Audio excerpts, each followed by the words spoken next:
네, 오늘은 하나님의 뜻대로 하는 근심이라는 제목으로 함께 말씀을 나누고자 합니다. 여러분, 전래동화 가운데 우산장수와 집신장수 이야기가 있습니다. 옛날에 두 아들을 둔 어머니가 있었습니다. 한 아들은 우산장수이고 다른 아들은 집신장수였습니다. 어머니는 날이면 날마다 걱정이었습니다. 해가 쨍쨍한 날에는 첫째 아들 우산이 팔리지 않을 것 같아 걱정이었고, 비가 오는 날에는 둘째 아들 집신이 팔리지 않을 것 같아 걱정이었습니다. 그러니 어머니는 맑은 날 해가 떠도 한숨을 쉬고 흐린 날 비가 내려도 한숨을 쉬었습니다. 자연히 그 어머니는 웃는 날이 없었고 늘 근심 걱정으로 살았다는 이야기입니다. 여러분은 요즘 어떤 근심 걱정이 있으십니까? 이 어머니와 같이 여러분 날마다 근심과 걱정으로 살고 계시지는 않습니까? 여러분 생각해 보면 걱정, 근심이라고 하는 것이 우리의 삶에서 떼어내올 수 없는 어떤 자석과도 같은 존재인 것 같습니다. 갓난쟁이 자녀를 키울 때는 새벽에 일어나 그 젖먹이는 자녀를 이렇게 걱정하면서 양육을 하지만, 자녀가 성장을 하면 늦은 시간 귀가하지 않는 자녀 때문에 걱정을 합니다. 속썩이는 자녀를 볼 때 저러다가 졸업이라도 할까 걱정을 하지만, 졸업을 하고도 취직을 못하고 계속 학교를 다니고 있으면 등록금 생활비 엄청 들 텐데 새로운 걱정을 안고 살아갑니다. 자녀를 키울 때는 이 아이가 성장해서 내 품을 떠나 먼 곳으로 가면 어떻게 하지 걱정을 하다가, 성장을 해서 집에 그냥 눌러 앉아 있으면 저러다가 어떡하나 또 다른 걱정을 안고 살게 됩니다. 이처럼 여러분, 걱정, 근심이라고 하는 것이 우리가 입고 있는 옷과 같이 어떤 면에서 정말 뗄래야 뗄 수 없는, 우리에게 환영받지 못하는 존재이지만 그럼에도 불구하고 때로는 안고 살아갈 수밖에 없는 그런 존재입니다. 과연 여러분, 이러한 근심과 걱정, 염려 없이 살아가는 사람이 존재하기라도 할까요? 오늘 본문의 사도 바울은 우리가 하고 있는 근심에는 크게 두 가지 다른 종류의 근심이 있다고 알려주고 있습니다. 하나님의 뜻대로 하는 근심이 있는가 하면 세상 근심이 있다는 것입니다. 하나님의 뜻대로 하는 근심과 세상 근심을 여러분 어떻게 우리가 구분할 수 있을까요? 사도 바울은 그 근심의 과정과 그 근심의 결과를 보면 알 수 있다라고 말하고 있습니다. 오늘 우리가 나누는 말씀을 통해서 지금 내가 하고 있는 근심과 걱정 그리고 염려가 있다면 과연 그것이 하나님의 뜻대로 하는 근심인지 아니면 세상 근심인지를 분간해 보고 그 근심을 우리가 하나님께 맡길 수 있기를 간절히 축원드립니다. 오늘 우리가 읽은 말씀이 여러분 어떤 문맥에서 기록이 되었는지를 좀 더 명확하게 알려주고 있는 우리 8절 9절 말씀을 함께 보도록 하겠습니다. 본문 8절 9절 말씀입니다. 그러므로 내가 편지로 너희를 근심하게 한 것을 후회하였으나 지금은 후회하지 아니하면 그 편지가 너희로 잠시만 근심하게 한 줄을 알미라. 내가 지금 기뻐함은 너희로 근심하게 한 까닭이 아니요 도리어 너희가 근심함으로 회개함에 이른 까닭이라. 너희가 하나님의 뜻대로 하게 근심하게 된 것은 우리에게서 아무 해도 받지 않게 하려 함이라. 아멘. 여러분, 지금 바울의 마음에 어떤 마음이 있는가 하면 근심하는 마음이 있습니다. 어떤 근심이었는가 하면 바울이 고린도 교회에 편지를 보냈는데 그 편지로 말미암아 후회하는 마음이 들었고 바울 마음에 근심하게 되었다는 것입니다. 바울이 편지를 보낼 때 고린도 교회는 많은 문제를 안고 있었습니다. 우리가 일일이 하나하나 다 살펴보지 않더라도 고린도 전서에 보면 수많은 도덕적인, 윤리적인 문제들로부터 시작해서 교회 내에 갈기갈기 찢어진 여러 파당이 나누어져 있었고, 방언이 더 큰 은사냐, 예언이 더 큰 은사냐, 그런 신학적인 문제들까지 복잡하고 다양한 문제들을 가지고 있었습니다. 바울은 아마도 그 문제들이 여전히 해결되지 못하고 있음을 알고 고린도 교회를 바로잡기 위해서 정말 안타까운 심정으로 애끓는 마음으로 눈물로 편지를 썼다, 그렇게 표현하고 있습니다. 고린도후서 2장 4절 말씀입니다. 내가 마음에 큰 눌림과 걱정이 있어 많은 눈물로 너희에게 썼노니 이는 너희로 근심하게 하려 한 것이 아니요 오직 내가 너희를 향하여 넘치는 사랑이 있음을 너희로 알게 하려 함이라. 바울은 자신이 복음을 전하고 개척한 고린도 교회를 향한 넘치는 사랑의 마음을 가지고 있습니다. 그 사랑의 마음으로 지금 눈물로 편지를 쓰고 있습니다. 여러분, 바울이 이처럼 안타까워하면서 그 복음을 전했던, 교회를 세웠던 그 고린도 지역은 원래 어떤 지역이었기에 바울이 이처럼 안타까워하며 편지를 쓰고 있을까요? 고린도 지역은 여러분 항구 도시였고요. 많은 사람들이 오가는, 도시적으로 보면 굉장히 부한 지역이었습니다. 아프로디테 신전을 비롯한 여러 개, 수십 개의 신전을 중심으로 우상 숭배와 성적인 타락이 극심한 곳이었습니다. 당시에 여러분 고린도 사람 같다라고 얘기를 하면 그 사람이 죄인으로 인정될 만큼, 그렇게 그 단어를 사용할 만큼 어떤 도시들보다도 향락적이며 태폐적인 그런 도시였습니다. 그런 지역에 여러분 교회가 세워진다는 것은 상상할 수 없는 일이었습니다. 바울이 보기에 그것은 정말 기적과도 같은 일이었습니다. 많은 교회를 세웠지만 고린도 교회는 특별한 교회였습니다. 바울은 그곳에 1년 6개월이나 머물면서 교회에 부담을 주지 않기 위해서 밤낮 장막 만드는 일을 하면서 그렇게 교회를 세웠습니다. 그런데 자신이 떠나고 들려오는 소식이 교회가 힘들다는 것입니다. 지금 교회가 심하게 흔들리고 있다는 것입니다. 마치 여러 개의 암초를 만나서 교회가 지금 침몰해 가듯이, 그런 배와 같은 곳이 바로 위태로운 모습을 하고 있는 곳이 고린도 교회라는 것입니다. 바울이 먼 곳에서, 정말 속히 달려갈 수 없는 곳에서 그 소식을 듣게 되었을 때 여러분 바울의 마음이 어떠했을까요? 내가 어떻게 정말 개척한 교회인데, 어떻게 복음을 전하고 세운 교회인데 아마 그의 심령에 타들어가는 아픔과 근심이 있었을 것입니다. 바울은 그런 애탄한 마음으로 고린도 교회의 여러 문제들을 살펴보니까 그 중심에 무엇이 있는가 하면 고린도 교회를 어지럽게 하는 거짓 사도들, 거짓 교사들의 그 신학적인 어떤 어려운 문제들을 발견하게 되었습니다. 그들은 이런 바울의 권위에 공개적으로 대적하는 사람들이었습니다. 바울에게는 자신들과 같은 추천사가 없다고, 그는 그리스도의 진정한 사도가 아니라고 얘기하는 무리들이 있었습니다. 바울이 고린도 교회에 어려움을 당한 예루살렘 교회를 위해서 헌금을 요청하게 되는데 그 헌금을 거두어서 자신이 착복하려 한다라고 소문내는 사람들도 있었습니다. 바울이 당시 헬라의 뛰어난 수사학자들처럼 말을 명료하게 확실하게 전하지 못한다라고, 그가 말이 어눌하다라고 얘기하는 무리들도 생겨나기 시작했습니다.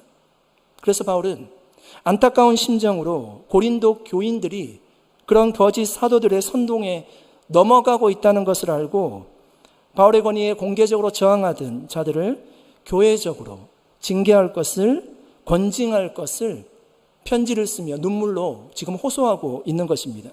그런데 여러분, 그런 요청을 하는 바울 자신의 마음에는 근심이 있는 것입니다. 고린도 교인들이 이 편지를 받게 될 텐데 이 편지를 받고 그 문제를 해결하기 위해서는 뼈를 깎는 고통을 감수해야 함을 그가 알기 때문입니다. 이 문제를 처리하는 과정에 바울의 의견에 동조하는 사람도 있을 것이고 그렇지 않고 거짓 사도들을 옹호하는 사람도 있을 텐데 그 일로 말미암아 교회가 더 어려워지고 큰 시험에 들까 봐 걱정하는 것입니다.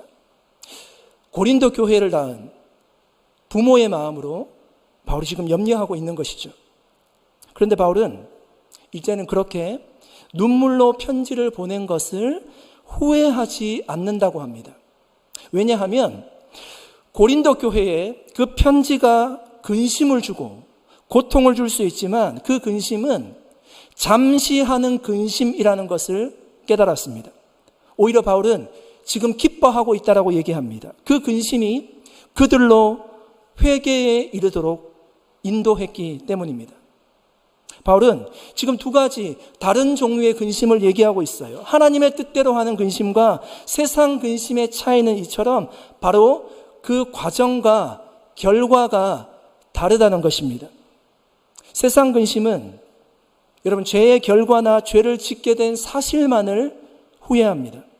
마치 극악무도한 죄인이 고통을 당한 피해자에게 진정으로 용서를 구하거나 사죄하는 마음을 가지고 있는 것이 아니라 여러분 이렇게 생각하는 거예요. 그때 경찰한테 붙잡혔으면 안 돼. 그때 다른 곳으로 도망쳤어야 하는데 왜 내가 그 길로 가서 경찰한테 붙잡혔을까? 그런 마음을 가지는 것입니다. 이런 후회는 죄의 결과에 대한 후회이죠. 회개함이 없는 단순한 후회입니다. 범죄를 은폐할 수 있었는데 그렇게 하지 못한 것에 대한 후회일 뿐입니다. 성경에 이런 세상 근심으로 말미암는 후회는 사망을 이루는 것이라고 말씀합니다. 여러분은 이런 경험 있으십니까? 그때 내가 왜 그랬을까? 그러지 말았어야 되는데 내가 왜 그렇게 관계를 깨트리면서까지 내 감성을 추스리지 못하고 심하게 화를 냈을까? 그때로 돌아갈 수만 있다면 내 마음을 잘 다스릴 수 있을 텐데 후회합니다. 왜 그렇게 내가 자녀에게 하지 않아도 될 만한 잔소리를 많이 하고 그렇게 했을까? 지나고 보면 사실 아무것도 아닌 것 같은데 그때로 돌아갈 수만 있다면 그렇게 하지 않을 텐데 후회할 때도 있습니다. 학창시절에 내가 왜 열심히 공부하지 않았을까? 제 후회입니다. 내가 왜 그때 결혼 정년기 때 그 사람을 놓쳤을까? 이것은 제 후회는 아닙니다. 그때 많이 아팠을 때 그 병원 그 의사분을 내가 찾아갔어야 되는데 그러면 내가 고생을 좀 덜 했을 텐데 그때 그 직장을 선택하고 다녔어야 되는데 그때 그렇게 선택한 것이 아쉬워, 잘못되었어. 이런 여러 가지 생각들에 깊이 빠지면서 나는 내 인생을 이제 동안 잘못 산 것 같은 그런 총체적인 후회를 할 때도 있습니다. 여러분, 이런 다양한 근심이 오늘 바울 사도가 얘기하듯이 우리를 하나님 앞에 이르도록 인도하였습니까? 그 과정이 회개로 연결되었습니까? 아니면 회개함이 없는 후회로만 남았습니까? 사람들이 이처럼 자신들이 행한 일에 대해서 후회할 때 그것이 회개함이 없는 후회로만 남을 때 그 후회는 근원적으로 인생을 변화시키지 못하는 무익한 후회로 남을 뿐입니다. 그러나 또 다른 근심, 하나님의 뜻대로 하는 근심은 후회할 것이 없는 구원에 이르게 하는 회개를 이룬다라고 말씀합니다. 하나님의 뜻대로 하는 근심 속에는 후회만 남지 않습니다. 그 근심은 오히려 후회를 없애버립니다. 왜냐하면 그 후회가 반드시 구원에 이르게 하는 회개를 동반하기 때문입니다. 여러분, 회개가 무엇입니까? 회개는 단순히 고통스러운 상황에 대해서, 절망적인 상황에 대해서 고민하거나 그 일이 일어난 것에 대해서 과정을 거슬러 추적하는 것이 아니에요. 곱씹어 그 잘못을 내가 되뇌이는 것도 아닙니다. 회개는 그 문제를 우리가 하나님의 말씀에 비추어 보고 그것이 잘못되었다는 것을 내가 알게 되면 그 죄악에서 돌이켜서 하나님께로 나아가는 전인적인 차원의 방향을 재설정하는 것입니다. 하나님께로 방향을 전환하는 거예요.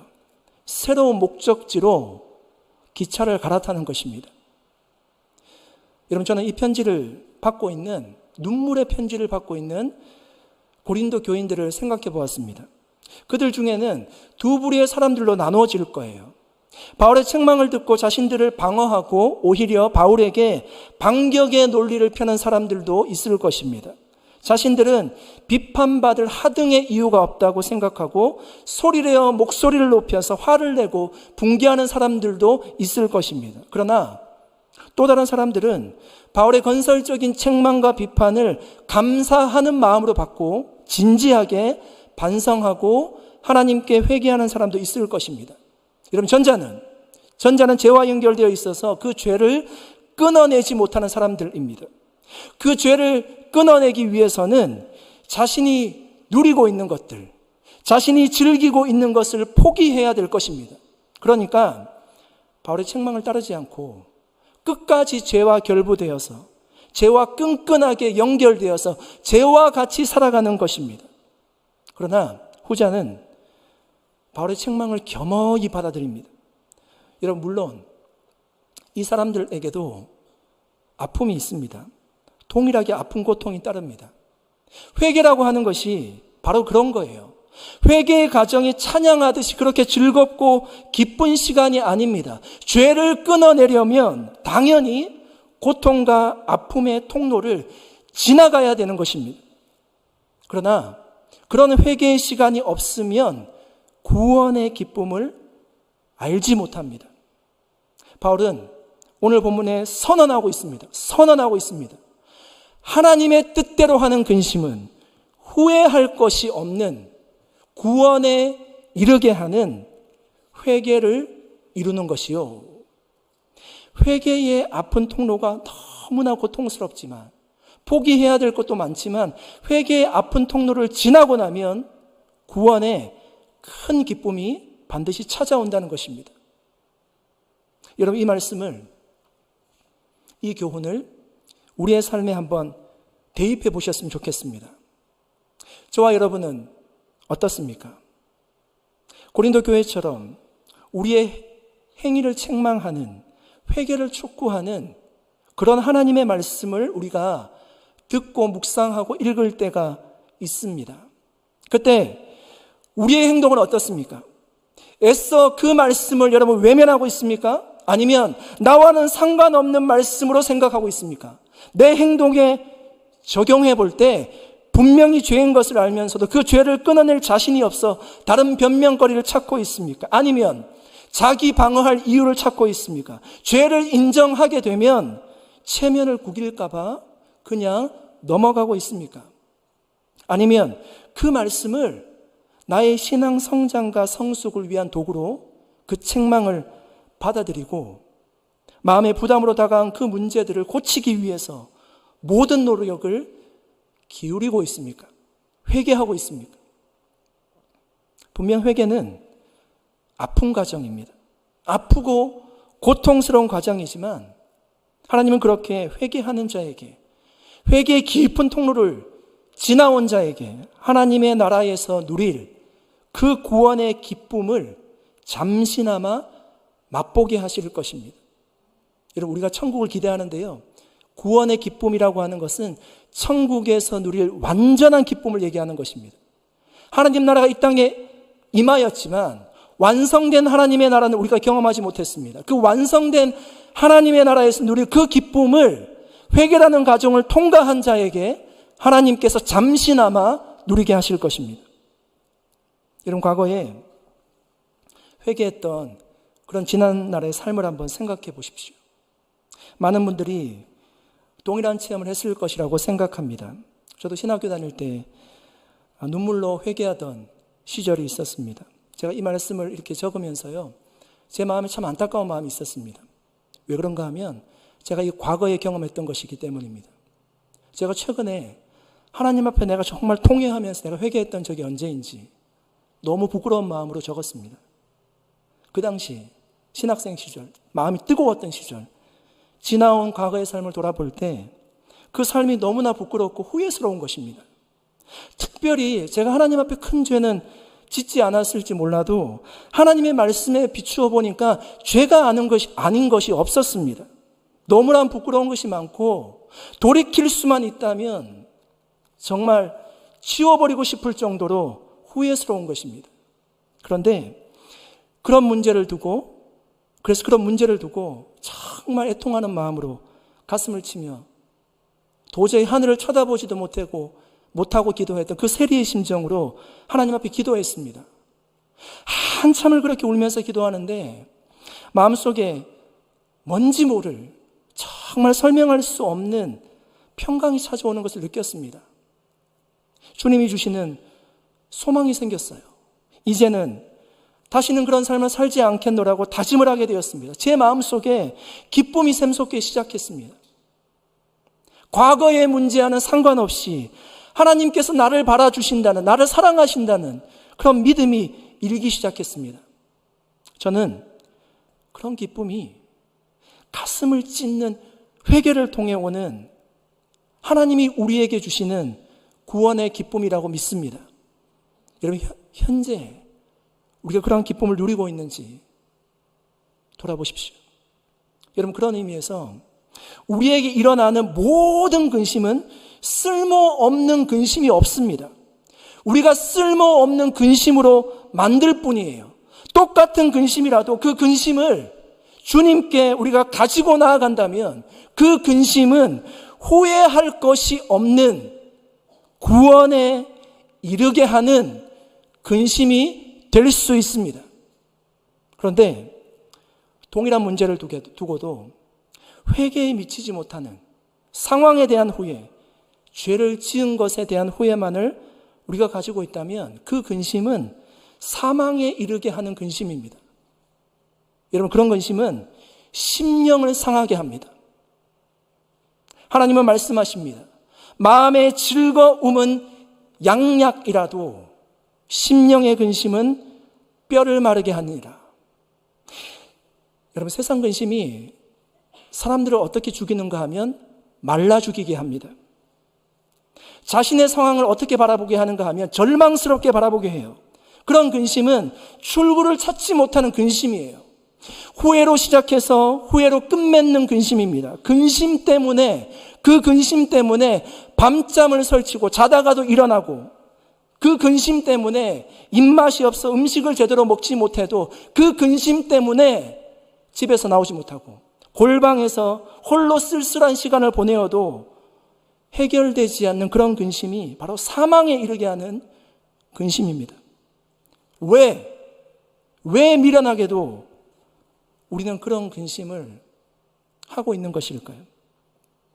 하나님만이 우리의 근심을 해결해 주실 수 있는 유일한 분이라는 사실과 하나님 외에는 이 고통스러운 가운데 나를 구원해 주실 이가 나를 용서해 주시고 회복시켜 주실 수 있는 분이 없다는 것을 우리가 온전하게 인정하지 못하기 때문입니다. 내가 그 근심의 짐을 모두 짊어지고 살아가고 있습니다. 여러분, 다시 한번 제가 질문 드리고 싶습니다. 사랑하는 성도 여러분, 요즘 어떤 걱정과 근심을 안고 살아가고 계십니까? 제가 이렇게 담대하게 여쭤보는 것은 걱정과 근심이 없는 사람이 과연 있을까?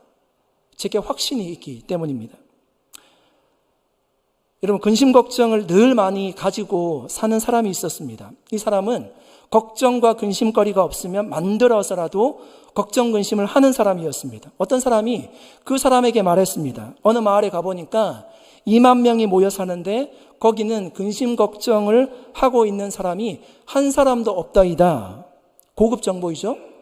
근심 걱정이 많은 사람이 귀가 솔깃했습니다. 그래서 그 사람에게 물었습니다. 세상에 그런 것도 있단 말이요. 대체 그곳이 어디요? 이렇게 물었습니다. 근심 걱정이 많은 사람이 그곳의 위치를 정확하게 물은 후에 들뜬 마음으로 그곳을 찾아갔습니다. 여러분, 그곳이 어디였을까요? 엘리고시티가 아니고요, 공동묘지였습니다. 여러분, 사람들이 죽기 전까지는 계속 걱정 근심을 하게 된다는 이야기일 것입니다. 내 눈에는 내가 제일 힘든 것 같고 옆에 있는 분은 아무런 문제 없이 보이고 평안해 보일 수 있지만 걱정 근심 없는 분 아마 없을 것입니다. 경중의 차이는 있겠지만 특별히 나에게만 있는 것은 아닙니다. 최근에 한국에서 조사한 자료에 보니까 국민들이 느끼는 사회적 걱정에 대한 상위 랭킹을 차지하는 것이 감염병에 대한 걱정. 여러분, 그렇겠죠. 코로나를 우리가 지나왔기 때문에 감염병에 대한 걱정, 일자리 부족, 부동산, 저출산, 환경 등의 문제였습니다. 이것은 사회적 걱정이었고요. 개인적인 걱정으로는 경제적인 어려움, 노후 생활, 그리고 자녀 교육 이런 것들이 높은 순위를 차지했습니다. 미국도 많이 다르지 않았습니다. 1위는 늙어가는 것에 대한 걱정, 2위가 재정에 관한 미래에 대한 걱정, 4위가 다이어트에 대한 걱정이었고요. 8위가 이제 신체 건강에 대한 걱정이었습니다. 거의 이제 20위까지 제가 봤는데 19위가 뭔가 하면 아마 미국이라서 나올 수 있는 그런 걱정입니다. 애완동물 건강에 대한 걱정, 그런 순위였습니다. 여러분, 걱정을 사서 한다는 말이 있습니다. 굳이 근심하지 않아도 될 만한 그런 일들을 마음속에 품고 그 걱정이 풍성히 자라서 자신의 삶에서 열매를 맺도록 자신의 마음을 걱정, 근심에 내어주는 것입니다. 사랑하는 성도 여러분, 걱정, 근심에서 우리는 완전히 자유로울 수는 없습니다. 바울 사도도 근심하였습니다. 그러나 우리에게 있는 그 걱정, 근심이 구원의 기쁨을 가져다 주는, 구원의 기쁨을 누리게 하는, 구원의 기쁨을 찾게 하는 그런 통로가 될 수 있다는 것입니다. 우리에게 어떤 걱정과 근심이 있을지라도 내가 스스로 그 문제를 해결할 수 있다는 그 교만함을 내려놓고 그 문제를 온전히 해결해 주실 수 있는, 완전히 회복시켜 주실 수 있는 하나님께 가지고 나아가야 합니다. 그때 하나님은 우리에게 말로 표현할 수 없는 구원의 기쁨을 찾게 해 주실 것입니다. 이것이 바로 여러분 걱정, 근심, 염려를 대하는 우리의 자세가 되어야 하는 줄 믿습니다. 11절 말씀은 하나님의 뜻대로 하는 근심이 고린도 교회로 하여금 어떤 구체적인 회개의 반응을 일으켰는지에 대해서 자세하게 말씀하고 있습니다. 그러니까 이게 뭔가 하면 하나님의 뜻대로 하는 근심의 실제적인 열매라고 할 수 있습니다. 여러분 11절 말씀을 같이 한번 읽어볼까요? 본문 11절 말씀을 같이 한번 읽겠습니다. 보라, 하나님의 뜻대로 하게 된 이 근심이 너희로 얼마나 간절하게 하며 얼마나 변증하게 하며 얼마나 분하게 하며 얼마나 두렵게 하며 얼마나 사모하게 하며 얼마나 열심 있게 하며 얼마나 벌하게 하였는가. 너희가 그 일에 대하여 일체 너희 자신의 깨끗함을 나타내었느니라. 아멘. 여러분, 바울이 쓴 눈물의 편지를 받고 고린도 교인들은 잠시 근심하였지만 이렇게 변하였습니다. 회개를 통해서 구원의 기쁨을 누리는 하나님의 자녀들의 모습이 바로 이런 모습이라는 것입니다. 이런 문장이 7개의 명사로 연결되어져 있습니다. 먼저 여러분, 그들은 간절함이 생겼습니다. 이 근심이 얼마나 간절하게 하며, 여러분 마음 가운데 간절함이 있으십니까? 자신에게 있는 문제를 진지하게 받아들이고 해결하려는 그런 신실함, 열심이 생겼다는 것입니다. 그것이 간절함으로 표시되었어요. 주님이 이 근심을 해결해 주실 것에 대한 간절함, 다시 주님 앞으로 나아가고자 하는 간절함, 그런 간절함, 신앙의 간절함이 생겼다는 것입니다. 뭘 통해서? 근심을 통해서. 두 번째는요, 이 근심이 얼마나 변증하게 하며, 고린도 교인들이 자기들에 대해 어떤 이렇게 변명이나 해명을 하는 것이 아니라 자신들이 범했던 죄를 진지하게 사과하고 용서를 구하게 되었다는 것입니다. 여러분, 얼마나 놀라운 변화입니까? 교회 내에 관계의 회복이 지금 이루어지고 있는 모습이에요. 세 번째는 이 근심이 얼마나 분하게 하며, 고린도 교인들이 바울을 흠집내려고 했던 그 거짓 교사들, 거짓 사도들에게 맞서 심한 분노를 표했다는 것입니다. 또한 자신들이 행한 지난날의 범죄에 대해서 스스로 분노했다는 거예요. 하나님 앞에서 분노하며 죄를 끊고자 하는 의지가 생겼다는 얘기입니다. 죄를 끊어내고 삶이 변화되고 있습니다. 회개를 통해 다시금 기적적인 변화가 일어나고 있습니다. 네 번째, 이 근심이 얼마나 두렵게 하며, 여러분은 뭐가 가장 두려우십니까? 어떨 때 가장 두려움을 느끼십니까? 그들은 하나님 앞에서 두려움이 생겼습니다. 죄악 가운데 살 때는 죄가 주는 재미에 푹 빠져 살아왔습니다. 그런데 하나님의 말씀에 비추어 보니까 그 모든 행실이 하나님 앞에 심판받아 마땅한 죄악된 행위들이었습니다. 하나님의 심판대를 생각할 때 찾아오는, 하나님의 심판대를 생각할 때 내가 거기 앞에 서야 된다는 것을 알 때 찾아오는 그 공포와 두려움이 생겼다는 것입니다. 그래서 회개의 자리로 나아갔을 것입니다. 여러분에게 이런 두려움이 있습니까? 우리의 눈은 항상 이 땅을 바라보며 살아가게 됩니다. 이런 두려움은 우리가 죽음을 가까울수록, 하나님의 심판대 앞에 내가 서야 한다는 것을 인식할수록 갖게 되는 두려움입니다. 고린도 교인들은 그런 두려움이 생겼다는 것입니다. 다섯 번째, 이 근심이 얼마나 사모하게 하며, 바울은 디도를 고린도 교회의 문제를 해결하기 위해서 그의 손에 편지를 들려서 고린도 교회로 보냈습니다. 바울은 디도가 어떤 좋은 소식을 가지고 올까 손꼽아 기다렸습니다. 혹시나 좋지 않은 소식을 가지고 오면 어떡하지? 두려워하는 마음을 가지고 기다렸습니다. 그런데 디도가 가지고 온 소식은 다행히 희망적인 좋은 소식을 가지고 왔습니다. 고린도후서 7장 6절 7절 말씀입니다. 우리 앞에 보이시면 같이 한번 읽어볼까요? 같이 한번 읽겠습니다. 그러나 낙심한 자들을 위로하시는 하나님이 디도가 오므로 우리를 위로하셨으니 그가 온 것뿐 아니요 오직 그가 너희에게서 받은 그 위로로 위로하고 너희의 사모함과 애통함과 나를 위하여 열심히 있는 것을 우리에게 보고함으로 나를 더욱 기쁘게 하였느니라. 아멘.